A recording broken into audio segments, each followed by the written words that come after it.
E nós vamos falar agora sobre a Operação Carbono Oculto de novo. Meu amigo, acho que vai dar um tiro no pé do PT mais uma vez, hein? Vocês lembram quando o PT começou esse negócio do escândalo dos aposentados? Eles queriam culpar o Bolsonaro. Eles começaram esse negócio de investigação de escândalo do INSS para culpar o Bolsonaro. Porque, né, qual que é a ideia deles? Né? Como o PT sempre roubou os aposentados, o Bolsonaro, durante o governo dele, ia ter roubado aposentado também, né? Era o que estava na cabeça deles. Ô, polícia, investiga o governo Bolsonaro lá que vocês vão achar coisa. Só que qual que foi o problema? Quando começaram a pesquisar, perceberam que, na verdade, eram os mesmos sindicatos ligados ao PT que roubavam também na época do Bolsonaro. Ou seja, ao contrário, o Bolsonaro fez várias medidas para diminuir o roubo do INSS e coisa e tal. Ou seja, uma medida que o governo Lula inventou para bater no Bolsonaro acabou sendo contra o PT e acabou gerando a CPMI do INSS que está correndo agora. E arrisca essa operação aqui do PCC ser a mesma coisa, tá? Porque, olha só, a esquerda está toda preparada, né? Não porque o mais novo escândalo na praça, aliança da direita com o PCC, é a direita que é ligada ao PCC.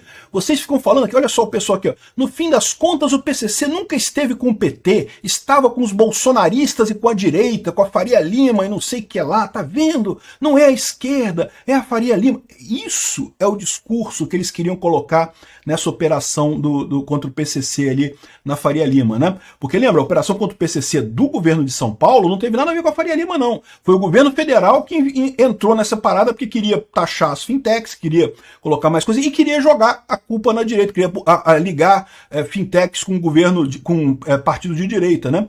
Só que tá arriscado essa coisa dar um tiro no pé da esquerda. Por quê? Porque a gente sabe que o PCC tem ligações com a esquerda. Firma-alvo do carbono oculto esteve com Galípolo e ministro do Lula. O João Carlos Falpo Mansur, que é da REAG Investimentos, no dia 11 de agosto, poucos dias atrás, uma empresa investigada pela Operação Carbono Oculto, esteve no Banco Central conversando com Galípolo e com outras pessoas aqui, ó. O encontro realizado no fim da tarde está registrado na agenda oficial do Galípolo. Então aqui, ó, encontrou pessoas físicas, o Núcleo de Fundamento de Investimento, João Carlos Falbo Mansur, associado à REAG, o outro cara aqui associado ao Altinvest, não sei o que lá, um monte de outro. Aqui, acho que essa Trusti também tá nessa parada, eu não tenho certeza não, hein? Tem uns nomes aí que estão nessa parada aí também. Ou seja, cara, vamos ver como é que vai ser essa investigação, porque tá arriscado o governo Lula dar um tiro no pé de novo com isso daí. O pessoal fez, o planejamento foi perfeito. Tem que reconhecer que o Zé Dirceu realmente, quando chegou no governo Lula, deu uma nova cara, né? A forma como o governo Lula tenta fazer as coisas. Então, por exemplo, conseguiram emplacar o imposto do PIX agora não tem nem como discutir, porque como é que você vai falar que não pode, né? Eles colocaram a coisa, equipararam as fintechs aos bancos tradicionais, e aí, ou seja, você que vende coco na praia aí vai ter que pagar mais imposto agora por conta disso. Por quê? Não é imposto do PIX, não é o PIX que paga imposto. É que quando o PIX entra para sua conta, é uma renda que você recebeu. Se você recebeu uma renda e não declarou no imposto de renda, o pessoal pode te incomodar, pode cobrar esse dinheiro de você. Então, essa é a situação no final das contas, né? É um imposto em cima de PIX. Em última análise, aquela medida do Lula era para espionar os PIX das pessoas. Ah, sim, e não é para questão de pegar PCC, pegar organização criminosa, porque isso eles não precisam. A movimentação de organização criminosa é muito maior. Eles conseguem pegar tanto que conseguiram, né? Fizeram a investigação, botaram um monte de fintech nessa parada aí, né? Só que no final das contas, é o que eu falo para vocês, o PCC tem sim ligação com o PT. Todo mundo sabe disso. Historicamente, em toda a América Latina, sempre teve essa ligação entre organizações criminosas e a esquerda, né? Começou lá na época de 64, das guerrilhas e coisa e tal, que o pessoal começou a ser preso, né? Os comunistas brasileiros presos e muitas vezes presos na mesma cadeia que o pessoal traficante, e aí começou a ter aquele diálogo cabuloso que o pessoal tem da esquerda com essas organizações criminosas até hoje, né? E essa é a origem da coisa. E foi assim na América Latina toda, tá? Você viu aquele filme Narcos, né, lá da história do Pablo Escobar lá na Colômbia, né? Foi a mesma coisa. Ele também começou a ter contato com o pessoal guerrilheiro das facções lá, e aí é uma coisa mutuamente beneficiada, porque o tráfico de drogas no Brasil começou de forma muito amadora, né? O pessoal vendia coisa e tal, traficava, mas não tinha arma, não tinha muita coisa pesada, né? E o pessoal da esquerda, por outro lado, tinha toda o know-how militar, porque muita gente foi treinada em Cuba, muita gente foi treinada na União Soviética na época, né? E aí eles fizeram essa troca. O pessoal da esquerda ensinou os traficantes a usarem armas, a fazerem emboscadas, a fazerem manobras militares e coisa e tal. E os traficantes tinham dinheiro. Eram as duas vantagens, dinheiro e armas, né? E daí essa coisa se uniu. O Comando Vermelho tem o nome Comando Vermelho, porque é o vermelho de comunista mesmo, né? E foi a primeira grande organização desse tipo no Brasil. Então, essa ligação existe, cara. O PCC tem ligação com a esquerda, você pode ter certeza. Aí o pessoal tentou fazer essa parada toda de jogar isso. Não, vamos jogar que o PCC tem ligação com a direita. Porque fizemos uma operação muito estranha. Eu fiz um outro vídeo sobre isso mais cedo, mostrando que, olha só, até uma grande operação. Tinha muitos policiais envolvidos, ninguém questiona isso, um monte de policial. Mas foram só 6 pessoas presas. A quantidade de dinheiro pego ali foi, porra, uma merrequinha de dinheiro. Assim, é muito estranha essa operação. Eles quiseram fazer uma operação, uma mega, ultra, super operação, que na verdade é só marketing. Foi uma operação, não estou dizendo que não teve operação, não estou dizendo que não teve o problema. Teve o problema. Eles fizeram lá, coisa, mas não foi esse negócio tão grande quanto esse pessoal está pintando. Eles estão pintando grande assim justamente porque querem o efeito marketing, né? O marketing político. Querem tentar jogar o PCC na direita. Não vai colar. É o que eu falo para vocês. O José Dirceu deu um aumento na inteligência do PT, sem dúvida alguma, mas ainda está muito longe de conseguir alguma coisa. É difícil você brigar com a realidade fática. O grande problema da esquerda no mundo todo é esse. É porque, no final das contas, você pode inventar a narrativa que você quiser, mas a realidade fática se sobrepõe. A informação descentralizada e distribuída traz os pontos de vista todos juntos. Então você não consegue sustentar uma narrativa muito abrangente por muito tempo. Vai ficar claro que já começaram a achar que o pessoal lá com o ministro do Lula está arriscado a polícia começar a encontrar a ligação do pessoal dos partidos de esquerda. O Lauro Jardim falou que tem políticos do centrão e políticos da direita envolvidos nessa história, não sei o que lá. Certamente nós vamos ver, certamente já estão planejando armar esse esquema de ligar com algum político da direita e coisa e tal, para ameaçar o pessoal do centrão, para ameaçar pessoas da direita e do centro, para obrigar elas a ficar, o centro a ficar no governo Lula e isolar a direita do outro lado e coisa e tal. Mas o problema que eles não contavam com isso é que vai acontecer a mesma coisa que aconteceu no caso do INSS. O INSS, cara, eles achavam que iam bater no Bolsonaro, cara. Eles fizeram o INSS, a investigação do INSS, achando que iam bater no Bolsonaro. Não porque começou no governo Bolsonaro, o governo Lula que está resolvendo o problema, não sei o que lá.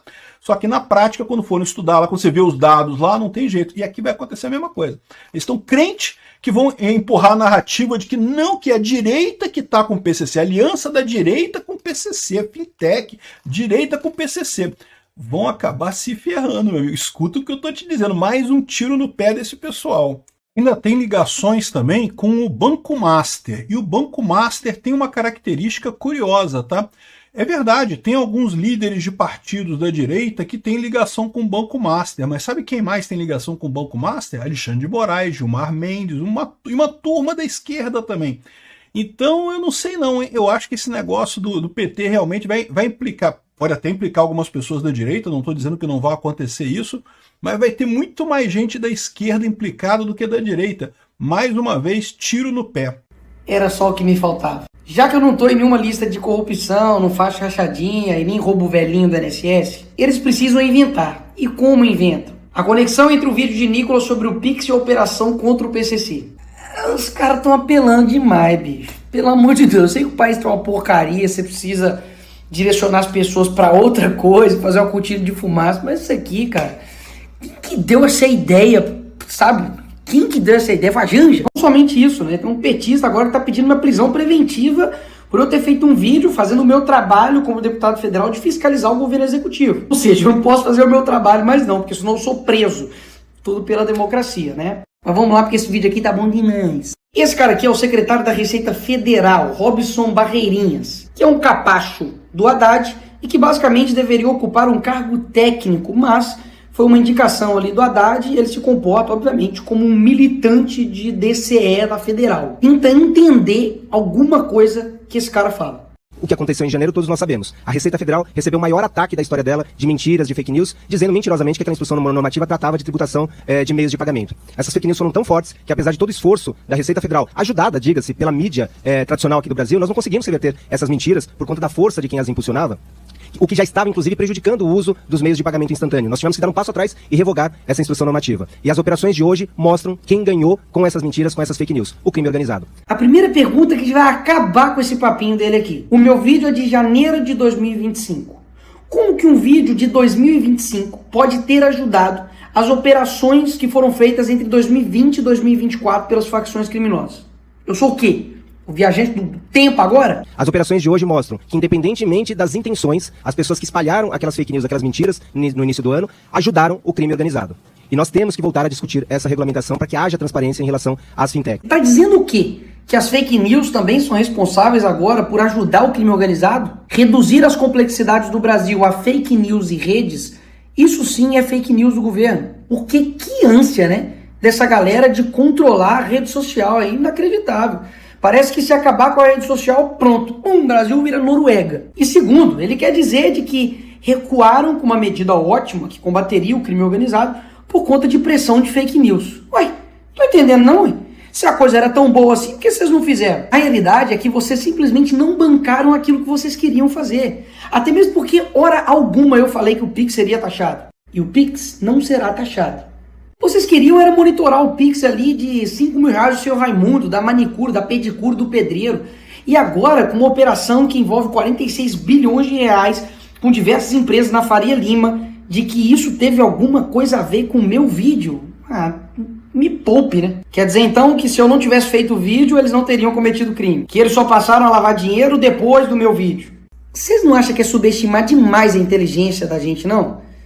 Pô, a gente é petista, burro, não? E regulamentação pra quê? Você já mostrou que o Estado tem capacidade de fiscalização e controle para poder impedir esse tipo de crime. Que não era sobre Pix de 5 mil reais não, tá, amigo?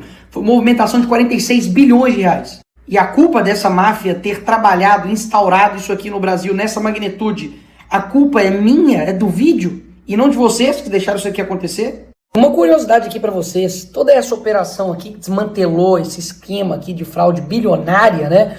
Começou com o GAECO em São Paulo, com o Ministério Público de São Paulo e a inteligência da Polícia Militar de São Paulo. O PT é tão salafrário de que esse daqui é o diretor-geral da PF. E aí o entrevistador pergunta para ele sobre a operação. Ele não sabe de nada. Presos de hoje, 6 presos. Quem são os presos de hoje? São processos ainda sob sigilo, Jonas, nós não vamos aqui tratar disso. Ele não sabe de nada, porque obviamente a PF chegou só nos últimos instantes ali junto com a Receita Federal para poder pegar os louros da operação que nem eles estavam por dentro do negócio. Porque a partir do momento que a pessoa foi presa, não existe sigilo não, ô gênio. E só existe numa ditadura, você prender alguém e não falar quem foi, ué. Mas por que ele não sabe de nada? Porque ele não participou do inquérito, da operação, e basicamente estão falando aí como se eles estivessem lutando contra o crime organizado. Não é bem assim, né? Ou seja, a narrativa está montada. Eles vão ressuscitar a pauta e, quiçá, ressuscitar o que eles queriam fazer lá atrás, mas agora com a desculpa, com o pretexto de combate ao crime organizado. Crime organizado tem pelo menos aí 50 milhões de pessoas submetidas às regras das suas facções aqui no Brasil. E isso é culpa de quem agora, hein? Porque eu não fiz vídeo aqui sobre isso em 2002, quando o Lula assumiu o governo aqui nesse país, não. Quando vazou uma conversa do tesoureiro do PCC falando que o PT tinha um diálogo com nós cabuloso, mano. O PT tinha um diálogo com nós cabuloso, mano. Aliás, também não fui eu, né, que visitei a favela do Moinho, que a visita ali foi articulada como ONG ligada ao PCC. Foi esse carinha aqui, ó. Não fui eu que banquei a dama do tráfico, com passagem, diárias, que foi custeado, né, obviamente, pelo Ministério dos Direitos Humanos do Lula. Do Lula. Não fui eu que visitei o Complexo da Maré, que basicamente policiais dizem que você não consegue visitar lá sem ter o aval do tráfico. Não fui eu que fui citado pelo Marcos Valério. Foi o PT, que mostra ali uma suposta ligação entre os dois. E para mim, criminoso tem que se ferrar. E qualquer atitude para poder combater eles é válida. Mas para o governo do PT não. Eles se recusam a colocar o PCC e o CV como terroristas. Meus amigos, na época da eleição ainda, o TSE mandou apagar as postagens que relacionava PT e PCC. Pois é, o que pode é só me associar a crime organizado. Nem aí pode. Vai estar liberado, sem nenhum problema. Por que a todo tempo o PT está pedindo para derrubar as minhas redes, agora prisão preventiva, enfim, quer calar toda a oposição? Porque eles sabem que com a internet, essas mentiras, narrativas não colam, simplesmente não colam. Se eles conseguirem me calar, que sou deputado, que tenho, né, imunidade parlamentar, o que ele não vai fazer? Né, com você aí que é pastor, padre, professor, um cidadão com opinião qualquer. E aí, o que vai acontecer com você? Eles miram em mim Mas o alvo é você. E graças a Deus que eu meti essa camisa preta, um chinelo e uma calça jeans para poder mostrar o que eles estavam querendo fazer. Porque tá mais do que claro que eles estão um pouco preocupados comigo, com você, em combater crime organizado, em ajudar o Brasil. O que eles querem é projeto de poder. Isso aí tá mais do que provado. Se você não viu isso até agora, o problema não tá comigo, amigo. O problema tá com você. E enquanto eu estiver aqui, eu vou fazer vídeo sim, com fundo preto, branco, verde, amarelo, roxo, porque eu sei que eles não vão parar. Eles vão continuar até conseguir o que eles querem. Mas a gente não vai facilitar o caminho deles, não. Pois é, realmente essa operação da PF, se foi a mando do Lula, foi um tiro no pé, né? Por quê? Isso já vem acontecendo há muitos anos. Foi igual a questão do INSS, né? Mandaram investigar o INSS para ver se achava alguma coisa para tentar incriminar o Jair Bolsonaro. E aí, para surpresa deles, encontraram corrupção durante os governos passados do Lula até agora. A mesma coisa acontece com essa questão aí da facção criminosa do PCC, né? E a Faria Lima, e os postos de gasolina, e os combustíveis, e mais de 40 bilhões desviados, sonegados, lavagem de dinheiro. Pois é, pessoal, isso não vem acontecendo de agora, não. Isso acontece já há 10, 15, 20 anos no Brasil. Ou seja, quem que é o partido que vem governando esse país desde 2003? Quem que é? Nós sabemos quem está no 5º mandato. Então, antes do senhor Lula, antes da PF, antes da Gestapo ali do Moraes, quiser investigar qualquer coisa nesse país, eles têm que pensar 2 vezes, porque vai acabar dando um tiro no próprio pé deles. Porque realmente, pessoal, o que você for investigar hoje, você vai achar rastros lá atrás, indícios que começaram lá atrás. Isso em qualquer área, porque todo tipo de corrupção assim multibilionária, ela não começa de um mês para o outro, de uma semana para outra, não. Vem de anos e anos e anos. Ou seja, o Brasil vem sendo roubado, surrupiado, não só pela facção criminosa que está nos partidos políticos, né? Para falar assim, não. Vem sendo roubado por várias facções, em vários setores, há muitos anos. E os governos passados petistas fizeram vista grossa a tudo isso. Pessoal, 20 anos de PT, será que já não deu para acabar com essas 2 facções, PCC e Comando Vermelho? Não, porque eles não quiseram combater. Quem quis fazer alguma coisa foi o Jair Bolsonaro, mas não deixaram. Ele foi retirado do cargo, isso que aconteceu. E agora tá aí, ó. Agora vão querer investigar tudo isso e vão fazer uma CPI, igual tá acontecendo ali no Senado, a CPI, a CPMI, né? Porque é uma CPI mista entre a Câmara e o Senado, estão fazendo ali em Brasília, para tentar apurar ali os rombos e a fraude, o roubo dos velhinhos, né? Mais um escândalo. O Brasil é o país dos escândalos. Pessoal, olha que absurdo. O advogado do Donald Trump,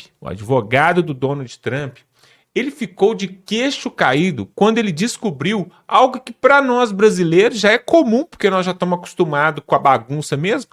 Ele descobriu o seguinte, e postou na sua rede social assim, essa última semana. Quer dizer, então, que o presidente do Senado Federal, Davi Alcolumbre, tem processos dele, de familiares, de conhecidos, na Suprema Corte do país e por isso ele não coloca pedidos de impeachment de ministros que já estão na gaveta dele com a maioria de assinatura para ser votado ali no Senado? Quer dizer que é isso mesmo? Não acredito nisso. Ele ficou embasbacado com isso, por quê? Isso não acontece em lugar nenhum, pessoal. Não pode o presidente de uma casa tão poderosa e que pode impeachment os ministros, não pode ter processos lá no Supremo. O tal do foro privilegiado, né, que faz com que um chantageie o outro, né? Aí ele falou, não acredito nisso. E outra, aí ele postou também, advogado do grupo Trump Media, ele colocou assim, não é possível que o presidente da Câmara dos Deputados, o senhor Hugo Mota, tenha os seus familiares, seus parentes, investigados ali na sua cidade natal, né? PF foi lá, fez investigação, fez uma varredura, para poder chantageá-lo para ele não colocar pedido de anistia, projeto de anistia para ser votado na Câmara dos Deputados, ou seja, uma ameaça. Olha, nós estamos investigando aqui seus parentes, nós estamos na nossa cidade natal aqui, então é melhor você não mexer com esse negócio de projeto de anistia, não. Ele falou assim, poxa, eu não acredito que isso acontece no Brasil, porque para ele, americano, isso é um absurdo. Se fosse um país decente, um país sério, isso nunca aconteceria. Na verdade, né, nós sabemos que o Brasil ele não é para amadores, né? Porque se esse país fosse um país de pessoas sérias, nós não teríamos José Dirceu solto, Eduardo Cunha solto, Sérgio Cabral e outros tantos mais aí que estão querendo até voltar à cena do crime, como diz ali o Geraldo Alckmin, né?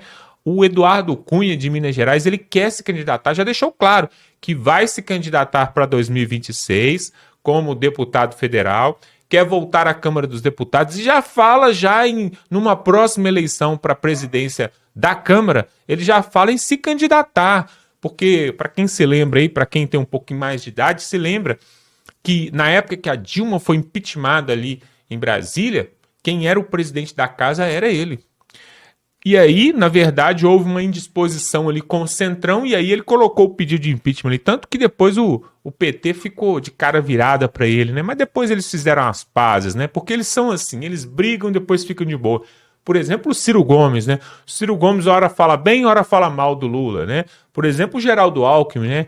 Que estava aí, falou tanto do PT, né? Que eles querem voltar à cena do crime, blá, blá, blá. Foi só o PSDB rachar no meio, né? Aliás, PSDB que sumiu, né? Cadê o José Serra, né? Que foi candidato à presidência durante tantos anos, sumiu. Cadê o Aécio Neves, né? Que é neto de um ex-presidente, na verdade, que não tomou posse, que foi o Tancredo Neves. Onde está o Dória, o João Dória, que também era do PSDB? O Geraldo Alckmin pensou assim, pô, já que o barco afundou do PSDB, virou um outro partido, né? Virou o PSD. Eu vou pular fora aqui, e foi para trás do Lula, né? Esses políticos são tudo sem vergonha e cachorro, sabe por quê? Porque se eles tivessem hombridade, se eles tivessem vergonha na cara, eles não mudariam a sua opinião por uma questão de capital político, né? Para poder continuar se elegendo ou se reelegendo. Um grande absurdo. Agora eu quero saber o que vai acontecer para 2026 se o Lula, aliás, se o Lula não, mesmo o Lula se candidatando e mesmo se ganhar, o Geraldo Alckmin não vai ser o vice do Lula. E aí o que o Alckmin vai arrumar? Vai se candidatar para governador de São Paulo? Ou será que o Lula vai arrumar para ele ali uma posição, uma cadeira ali de ministro, alguma coisa desse tipo? É essas coisas que acontecem. O Barroso, por exemplo, né? Tava rolando aí essa história ali em Brasília de que ele iria para uma embaixada ali na Europa, iria deixar o STF, né? Só que aí quando a história estourou aí, todo mundo começou a falar, ele deu uma declaração falando que não pensa isso não e que tá muito bem no STF, né? E para a vaga dele, quem seria o candidato, o primeiro candidato ali do Lula, deveria ser, então, o senhor Rodrigo Pacheco, né? O Pachecão, aquele que ficou segurando as pontas do governo e dos ministros do Supremo durante tanto tempo ali no Senado Federal, ganharia um prêmio, né? De ir para ministro do Supremo. E outro que surgiu também uma história aí, que é uma história de cair o cabelo do careca, pessoal. Agora você se segure aí, porque essa é braba.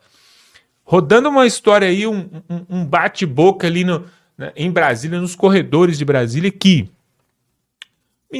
senhor ministro, excelentíssimo juiz da Suprema Corte Nacional, Alexandre de Moraes, estaria disposto a reeleger o Lula, fazer de tudo para reeleger o Lula em 2026, que seria então o último mandato do petista, porque depois ele vai ter 85 anos e aí não vai poder mais. Porém, em troca, contudo e entretanto, ele estaria disposto a colocar a sua candidatura para 2030 para presidente da República do Brasil, da Venezuela do Sul. Venezuela do Sul, assim que a gente tem que chamar o Brasil, a Brazuela. Alexandre de Moraes para presidente em 2030. Seria essa história que está correndo ali nos corredores, que ele estaria já costurando alguns acordos, algumas alianças ali em Brasília, e após o quarto mandato de Lula, ele seria então o pretendente da esquerda, para poder estar governando a Brazuela, Brasil-Venezuela. E aí, pessoal, você pode achar assim, mas que história louca, que história maluca é essa que esse cara tá falando? Pois é, eu também pensei que era uma história maluca quando o Lula estava preso, né? Tava lá na penitenciária, lá em Curitiba, penitenciária não, tava na Polícia Federal em Curitiba, ali recebendo a visita da Gleisi Hoffmann, recebendo a visita da Janja, recebendo a visita do Flávio Dino, né? E alguém falou assim, o Lula vai sair da cadeia, eles vão tirar os processos dele e ele vai ser presidente novamente. Eu também achei uma loucura isso, eu achei uma loucura. Até porque o Bolsonaro, logo em seguida, foi presidente do Brasil. Todo mundo achou um absurdo. Hoje, o que acontece? Temos o Lula presidente, temos o Bolsonaro preso em prisão domiciliar com a tornozeleira no pé. Olha que absurdo. Então, se hoje eu chego aqui e falo para você assim, olha, o Moraes pode estar arquitetando um plano para reeleger o Lula em 2026 e como prêmio disso ele estaria costurando alianças em Brasília para 2030 se lançar para presidente do Brasil.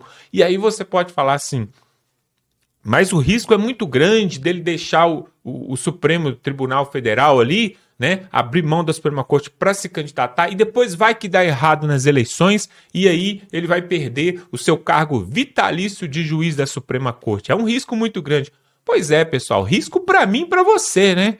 Agora, para quem já tem as cartas na mão e na mesa, né, do jogo, aí fica fácil. Imagina você entrar num jogo onde você é o juiz, você é o VAR, sabe o VAR ali que fica controlando a câmera, você é o bandeirinha, mas você também é o técnico do time, você é o presidente do time, a bola também é sua, não acabar o jogo, você leva a bola para casa, você é dono de tudo. Tem como você perder esse jogo? Me responde, tem como perder? Não tem. Então, pessoal, o recado tá dado, eu só posso falar até aqui. Pessoal, se você gosta desse tipo de conteúdo, se inscreva aqui, ó, totalmente gratuito, você vai ficar muito bem informado. Se inscreva nesse canal, dá aquele like. Algumas pessoas falam que clica no botãozinho do like, o botão não funciona. Confira aí se está funcionando. Compartilhe esse vídeo, pessoal, no grupo do WhatsApp, no grupo da família. Sabe por quê? Essa questão aí de envolver o Nicolas Ferreira com o PCC é uma desculpa para a regulamentação das redes sociais. Foi o que o Nicolas acabou de falar aí. Então, enquanto nós ainda temos voz, pega o link desse vídeo, pessoal. Só você clicar aqui embaixo aqui em compartilhar, manda para o grupo da família, manda para todo mundo, porque por enquanto nós ainda temos voz, tá bom? Vamos ficando por aqui e até a próxima.